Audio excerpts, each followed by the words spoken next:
What's up guys, this is Quante and welcome back to more Let's Play newer Super Mario Bros. Wii. And I'm gonna try to get as much done in this part as humanely possible. I already know what I'm gonna do, and hopefully we can actually get as close to finishing off World 2 as possible, because it does have a lot of levels, but I guess the same could be said for like every other world in the entire game, because even World 1 was pretty long for what it was worth. But we are in our obligatory Oasis level, and I love how you can actually get this P-switch in two separate ways. You can either use the Koopa Troopa that's flying back and forth to actually get it, or if you hadn't even killed that Hucket Crab yet, you can use the rocks that it's throwing to get the P-switch as well, if you even notice that chain, which is actually something that I find that's sort of good level design, because unless you notice it, you're not really going to know that there's two ways to get that star coin, which is actually pretty good, and I really like the level design choices that they made with this game. It's just really awesome. I also like how, since this is a water level, it's not really particularly slow because you can always just stay above land, and it's not really too bad. But most of the star coins in this level in particular can be gotten in multiple ways, which is also good too. Like, I just Koopa jumped just to get that star coin back there, but you can just freeze all the Koopas if you really have that much trouble Koopa jumping, and it's not really that bad. I like it. So, I don't really know why you would have trouble Koopa jumping in general, especially in New Super Mario Bros., because the physics have sort of been fixed to where Mario's much more floaty than he has ever been. I mean, unlike in Super Mario World, where everything's sort of how I think it should be in Mario games, because Super Mario World just has, like, the physics in that game just seem really smooth, and your jumps feel really precise, and you won't feel like you'll miss a jump from flying too far all over the place, and it just feels really nice. But in a game like this, I mean, I get that they were sort of going for the fact that anyone can play this game, and so they're making things more floaty in that regard, but I don't really find it too bad, and I think that's why Koopa jumping is much more easier in something like this, as opposed to, like, especially the first Super Mario Bros. Game. It's not required there, but it's still really hard to do, and it is required in the Lost Levels. I'm just now realizing that, and it's really hard to do there, because the physics in that game sort of just, they're meh. Like, Mario doesn't really control too well in the first Mario Bros. Games, but they're still easy enough to where you can fly through them. And something I never noted before is that when you actually get the checkpoints, the symbols do change depending on which world you're in, instead of just having the plain Mario M symbol. Like, back there, it had a cactus on it, and that's something that I never actually pointed out before, but I think I should now, because I like the attention to detail. I just like all the small things that they did with the game. It's just why it amazed me so much. This hack just blew me away the first time I played it. And I must say, I always have liked the bone coaster mechanic. The first time I ever seen it in New Super Mario Bros. Wii, it was just such an adrenaline rush, especially playing it with multiple people, because it was just so hectic. Even though here it was just pretty calm, but it didn't really need to be unbelievably hard. We will be seeing it again later on, and then things will be much harder than they were here, so you don't really have to worry about that. But it's a good thing we got that level done. I feel like we've gotten like so much done in so little time. It's only been 3 minutes and I've already done 2 levels, which I guess isn't that spectacular, but whatever.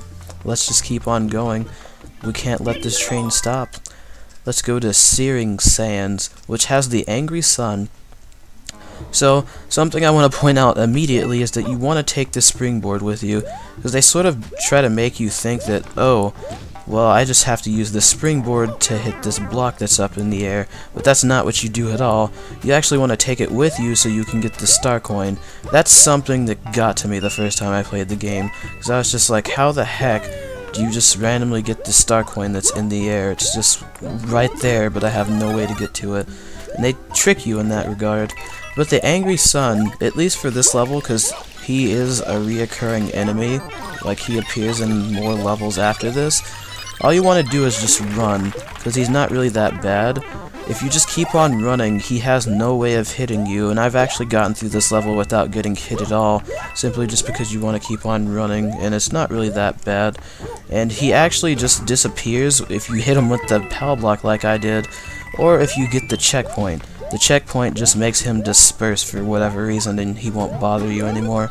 But I didn't find him to be that bad in Mario Bros. 3, and he's surely not bad here. So until we get to the later levels, the Angry Sun, he really shouldn't be that much of a threat until then.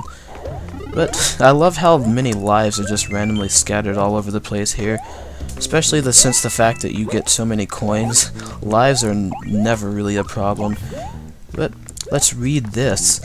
Spin jumps will help you move through the quicksand faster than normal hops, which is actually something that you should read, because if not, then things will just be really boring and monotonous for this section of the level, because Mario just cannot shift his fat forward fast enough to get through these quicksand things. So spin jumping will just help him just get through things. It breaks logic all to crap, but then again, I am playing as a fat man who throws ice from his fingertips and saves princesses for a living at that.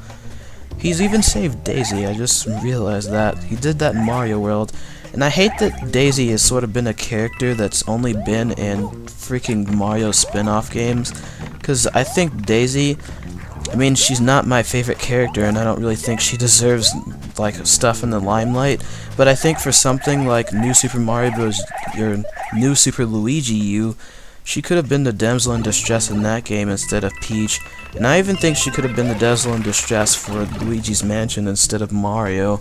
At least the second one. I get the first game, because that's the first Luigi's Mansion game, but I always thought that for Dark Moon she should have at least been the damsel in distress for that game, but she wasn't even in it. She's just like Waluigi. They're just those characters that will always, for some reason, be in the spin-off Mario titles, which sort of sucks, because poor Waluigi has never even been in a mainstream Mario game.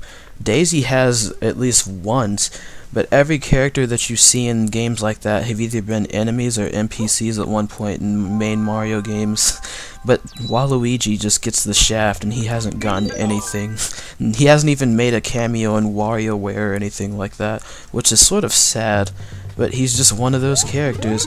Even Birdo, I mean, she was a boss at one point, so she's even appeared in a mainstream Mario game, even though that's technically Doki Doki Panic and everyone just hates that for some reason. I think I may be the only person in existence who actually likes that game. It may be just because of nostalgia and the fact that I played it so much as a kid, but I freaking love Super Mario Bros. 2, and I've always wanted them to bring back, like, the whole turnip thing, like where you just pick up turnips out of the ground and throw them, because that's always the way I like to do things when making Super Mario Bros. X levels, since they give you the option to. I just like burying stuff on the ground so you have to pick it up, because I just like the mechanic a lot, and I want you to be able to kill the enemies in more than one ways, especially if you're small, because if you're small then you sort of feel defenseless in that regard, but if you have stuff to pick up, then it's sort of just like, oh, I feel a little safer now that I have ways to defeat my enemies. I mean, I don't know, I've just always liked it. I think the game would have been a lot better if they just didn't clone it. They just sort of would have added the turnip thing and then made it so you could still kill enemies by jumping, but I hope I didn't just miss that. Where's the... I can't believe I just did that. I thought that I would miss everything just by doing that, but no. I don't even know if I got the checkpoint. I really can't remember. The fact that I just did that really makes me sad, because I thought that it would just turn into a coin. I feel really stupid now, but I'm just gonna blow through the rest of the level. Oh, I did get the checkpoint, so that doesn't make much of the difference at all. Okay, I got really worried there, because I will kill myself before I even think about doing a level again, especially if I have to cut. No, that makes me very sad, and I can't believe I just did that. But I think that's my first death. It's not my first technical death, because I didn't get killed by any enemy, I just killed myself. And that's really where a majority of my deaths come from in New Super Mario Bros. Is killing myself so I can go back and get a star coin that I missed, because that's just a thing. It happens to me a lot, especially dumb things like that where it's just my fault. But, again, that was entirely my fault, and I didn't think that the beanstalk would spawn again, because that does happen at certain points.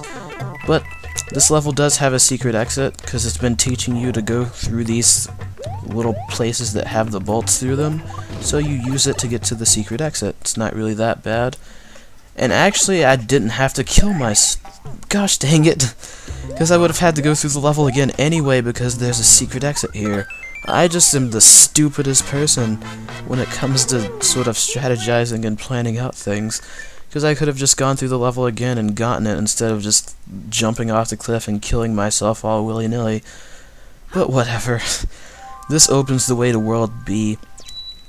And I guess if you haven't noticed already, I'm not going to be going through like the numbered worlds first and then going through the lettered worlds later, because I know that's what Redirect to Prey is doing, and I don't know if they did that for any particular reason, but I mean, they're still doing it, and I don't really find that convenient, I guess, because I still just want to do the levels as I go. But whatever, I mean, they can do whatever they want. But for some reason, like, they're always on top of stuff when, like, the whole Mario hacks thing come out, especially stuff made by the newer team. Like, I remember Newer Summer Sun came out, and they did that the day it came out. They did this the day it came out, and I've noticed that in stuff like that, they're always referenced in the credits to those, and I don't really know what significance Redirect to Prey has with these hacks, because they're always playing them. And I've noticed that their name has been in the credits, but I don't really know what they do. I'm thinking that they might be just there for testing reasons, just the fact that they let's play the games, and I think they get the publicity out, because, I mean, they are fairly popular, and they get the games, you know, to be downloaded more, which is fine, so I get that why they would be credited in that regard, or if they actually just know the team in general. I don't really know, but that's actually pretty cool. I guess it's just like free advertising, even though the newer team isn't really being paid for me playing this. But I think we only have one more level left to do before I can just end off this part, because we're at, like, what, 12 minutes right now? And if I don't end up doing something stupid in this level, we can actually get a lot done and finish off World 2. So first things first, if you don't have that yellow switch palace thing, you're not getting down here to get this propeller block. So if you thought that the star coins were pretty lenient up to this point, well, not in this level, because you do need the freaking yellow switch to get the first star coin, and then you need the freaking propeller suit to get the second star coin. So you're screwed out of 2 star coins if you don't have the yellow switch palace blocks. So that's actually sort of a thing. You actually want to have this propeller block and don't, or not the block. Those do exist, so I didn't say it wrong. Well, no, I feel stupid now because you can get the propeller suit right there. But still, I mean, you can have it beforehand. Whatever, I just feel stupid for saying that now. You're not screwed out of 2 star coins. I'm just the stupidest person. And I failed at getting that twice, and I feel really bad for that. There we go. I actually sort of wanted to wait for the wind to come, because I thought that that would help me get it faster, but no. So, we're almost halfway done with this level, and I think after this I'm just going to end off the episode, because I don't think I can go any really further. But, they actually sort of do trick you, because it sort of makes you think that, yeah, I can go down in that yellow pipe to get to the 3rd star coin, because it sort of seems like that's out of the way, but that's not actually how you get it. You actually want to go up here, and you can either use the wind if you don't have the propeller suit to get to the star coin, or just anything else, but I thought that the yellow, or the yellow star coin, because there are different colors, I thought that the 3rd star coin was in that yellow pipe by the giant piranha plant, but if you go down there, there's nothing but piranha plants in that cave, and it's nothing but something for an extra life. So I thought that was something worth noting at least, even though I passed that long ago, and I'm still talking about it even though I finished the level already. But that's just me. But I guess next time we will actually go to the Pyramid Castle and get some stuff done, and then I will go on to World B. Oh yeah, I still have the airship to do too, so yeah, see you guys next time.